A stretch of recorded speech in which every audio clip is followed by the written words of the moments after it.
सबको जय मसीह की। परमेश्वर आप सबको आशीष दे। आज के दिन परमेश्वर अपने वचन के द्वारा हमसे क्या कहता है, आइए मेरे प्रियो हम देखते हैं। नीति वचन चैप्टर 28 वर्स 27 से हम देखेंगे।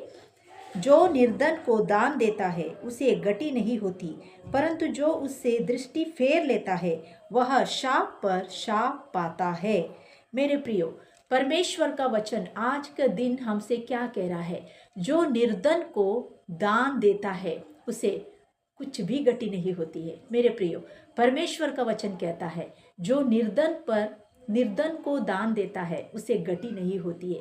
निर्धन कौन है मेरे प्रियो? किसको प्रभु का वचन कह रहा है? किसको कह रहा है कि वो निर्धन है, उसको हमें दान देना चाहिए? मेरे प्रियो, वो है हमारा भाई, हमारा बहन जो गति में है, जो समस्याओं में है, जो फाइनेंशियली वो स्ट्रगल कर रहे हैं, जो प्रभु का सेवा करते हैं, जो परमेश्वर के ऊपर भरोसा रख के सेवा कर रहे हैं। मेरे प्रियो, पूर्ण रीति से अपने जीवन को प्रभु के हाथों में समर्पित कर चुके हैं, उनके लिए कह रहे हैं।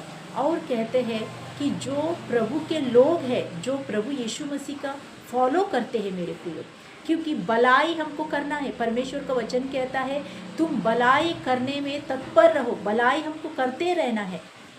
विशेष करके हमारे मसीह भाई बहनों को परमेश्वर का वचन स्पष्ट रीति से हमसे कहता है मेरे प्रियो, किसको हमको भलाई करना है? भलाई तो सभी लोगों को हमको करना ही चाहिए।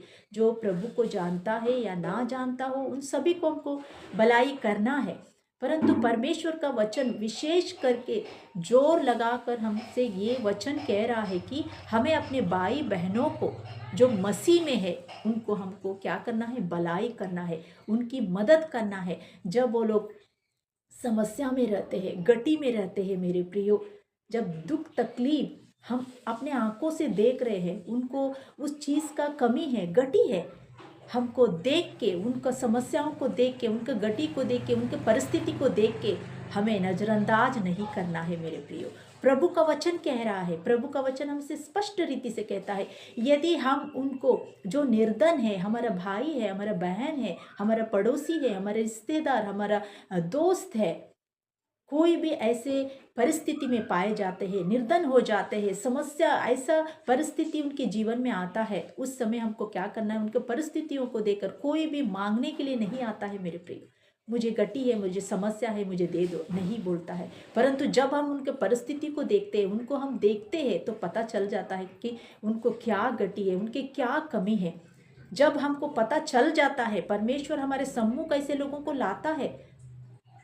हो सकता है ये हमारे जीवन में परीक्षा की घड़ी हो सकता है। हमको परमेश्वर ने पूर्ण रीति से ऐसे सक्षम कर दिया है कि हम हमारे भाई बहनों को जो गति में है उनको हम मदद कर सकते हैं। कई बार हम नज़रअंदाज करते हैं, हम क्या उनको मदद करें, परंतु परमेश्वर का वचन क्या कह रहा है मेरे प्रियो? जब मैं इस वचन को पढ़ी, मेरे आंखें दंग रह गया मेरे प्रियो। मेरे हृदय में ये वचन गहराई से मेरे हृदय में आया, मेरे प्रभु का वचन। सच में मैं बोलती हूँ, मैं प्रभु को धन्यवाद करती, इस वचन को परमेश्वर मेरे हृदय में छुआ, परमेश्वर का वचन। और मैं प्रभु को धन्यवाद करती हूँ। जो निर्धन को दान देता है उसे कुछ भी गति नहीं होती है। जब हम निर्धन को दान देते, जब हमारे भाई बहनों को गति में हम उनकी मदद करते हैं, जब हमको सब कुछ है, हमारे पास सब कुछ है, हम मदद कर सकते हैं, जब हमारे जीवन में भी गति है, फिर भी हम, परमेश्वर हमको किसी को हमारे सामने लाता है तो हम उनको मदद करना चाहिए। पर ये हमारी परीक्षा का घड़ी हो सकता है। परमेश्वर को ऐसे परीक्षा में हम आते हैं कि हम उनको मदद करने के लिए परमेश्वर ऐसा अवसर लाता है हमारे जीवन में।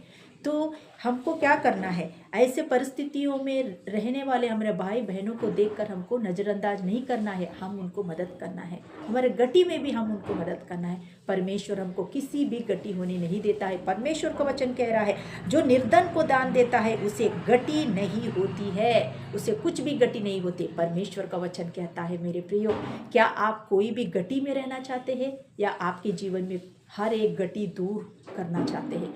यदि आपके जीवन में आत्मिक गति हो सकता है, आर्थिक गति हो सकता है, तो यदि आपके जीवन में हर एक गति को दूर करना है, तो तो हमारे भाई बहनों को जो गटी में, जो समस्याओं में, तकलीफ में है, हम उनको क्या करना है, मदद करना है। मेरे प्रियो, प्रभु का वचन कहता है हमारे सारे कमी गटी को परमेश्वर दूर करेगा। प्रभु का वचन सच्चा है मेरे प्रियो, वचन के अनुसार वो पूरा करेगा। और आगे हम देखते हैं, परंतु जो उससे दृष्टि फेर लेता है वह शाप पर शाप पाता है।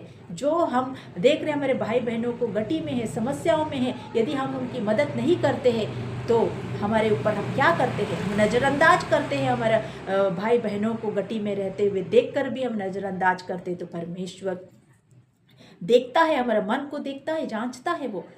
यदि हम ऐसे करते हैं तो परमेश्वर, हम क्या करते हैं, हम ही अपने ऊपर शाप पर शाप लाते हैं मेरे प्रियो। हम ही अपने ऊपर शाप पर शाप लाते हैं और हमारे जीवन में गटी आना शुरू हो जाता है मेरे प्रियो। हर प्रकार के हो सकता है, कोई भी रीति से हो सकता है मेरे प्रियो। इसलिए परमेश्वर ने हमको दिया है तो हम क्या करना है, भलाई कार्य के लिए हम उसको इस्तेमाल करना है, भलाई के लिए इस्तेमाल करना। हमको ऐसे नहीं सोचना अरे मैं इतना मदद कर रही हूँ, मैं इतना ज़्यादा उनको क्यों दूँ, मैं क्यों इतना, मेरा कमाई का पैसा मैं क्यों उनको दूँ। नहीं, परमेश्वर ने आपको अच्छा हेल्थ दिया है, अच्छा आपको अनुग्रह पर अनुग्रह दिया, आपके काम पर, आपके बिजनेस पर आपको आशीष किया है। तो आपका फर्ज बनता है कि आप भी दूसरों की भलाई करें, दूसरों की मदद करें, अपने कमी गटी में रहने वाले अपने भाई बहनों के साथ भलाई करें मेरे प्रियो। तब परमेश्वर आपके जीवन में आशीषों पर आशीष लाएगा और आपके जीवन में कोई भी चीज़ का गति नहीं होगी। परमेश्वर ऐसा ही आपके जीवन में करने जा रहा है मेरे प्रियो। यदि आपको ये वचन आपके हृदय को छुआ है तो आप कमेंट बॉक्स में आमीन करके बोल सकते हैं। यदि आप फर्स्ट टाइम ये वीडियो को देख रहे हैं तो प्लीज़ मेरे आप चैनल को लाइक कीजिए, शेयर कीजिए और सब्सक्राइब कीजिए। प्रभु आप सबको आशीष दे। और यदि आप फेसबुक से देख रहे हैं, आप मेरे पेज को फॉलो कीजिए और लाइक कीजिए, शेयर कीजिए। परमेश्वर आप सबको आशीष दे। आमीन।